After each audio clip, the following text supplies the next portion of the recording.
اللہ الرحمن الرحیم۔ السلام علیکم۔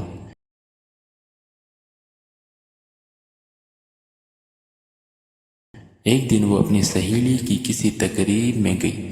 کوشش کے باوجود وہ وہاں سے جلدی نہ نکل سکی۔ جب وہ اس فنکشن سے فارغ ہو کر نکلی تو رات کافی دیر ہو چکی تھی۔ اس کا گھر دور تھا۔ گھر جلدی پہنچنے کا ذریعہ زیر زمین چلنے والی ٹرین تھی، لیکن وہ ٹرین سے سفر کرنے سے کچھ خوف محسوس کر رہی تھی، کیونکہ برطانیہ میں اکثر رات کے وقت ٹرینوں اور اسٹیشنوں پر بہت سے جرائم پیشہ اور نشہ میں دھت افراد ہوتے ہیں۔ آئے روز ٹی وی چینلز اور اخبارات میں یہاں ہونے والی وارداتوں کا تذکرہ موجود ہوتا ہے۔ چونکہ اس لڑکی کو زیادہ دیر ہو چکی تھی اور بس کافی وقت لے سکتی تھی، اس لیے اس نے بہت سے خدشات و خطرات کے باوجود ٹرین میں جانے کا فیصلہ کر لیا۔ یہ بات پیش نظر رہے کہ یہ لڑکی دیندار نہیں تھی، بلکہ بہت زیادہ آزاد خیال اور لبرل تھی۔ جب وہ اسٹیشن پر پہنچی تو یہ دیکھ کر اس کی جسم میں خوف کی ایک سرد لہر دوڑ گئی کہ اسٹیشن بالکل سنسان ہے، صرف ایک شخص کھڑا ہے جو حلیہ سے ہی جرائم پیشہ لگتا تھا۔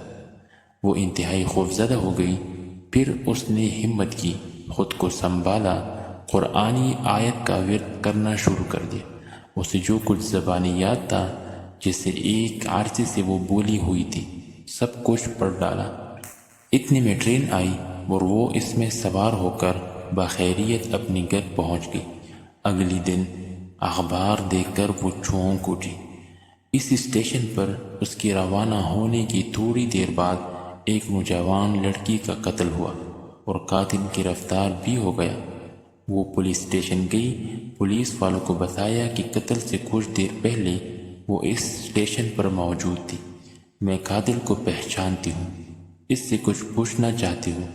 جب وہ مجرم کی سیل کے سامنے پہنچی تو اس سے پوچھا، کیا تم مجھے پہچانتی ہو؟ اس نے جواب دیا، ہاں پہچانتا ہوں، اور رات کو تم بھی اس اسٹیشن پر آئی تھی۔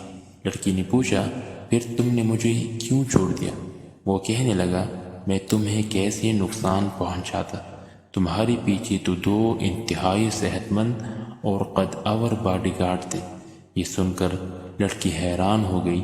اسے یقین ہو گیا کہ قرآن کی آیتوں کا ورد کرنے کی وجہ سے اللہ کی طرف سے اس کی حفاظت کی گئی۔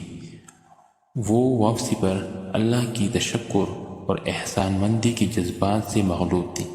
اللہ کی مدد اور نصرت پر اس کا بھروسہ مزید بڑھ گیا تھا۔ اگر ہم اپنے دل کی گہرائیوں سے اللہ کو پکاریں اور اللہ کی تائید اور نصرت پر بھروسہ رکھیں تو ہم اللہ کی رحمت سے کبھی محروم نہیں رہیں۔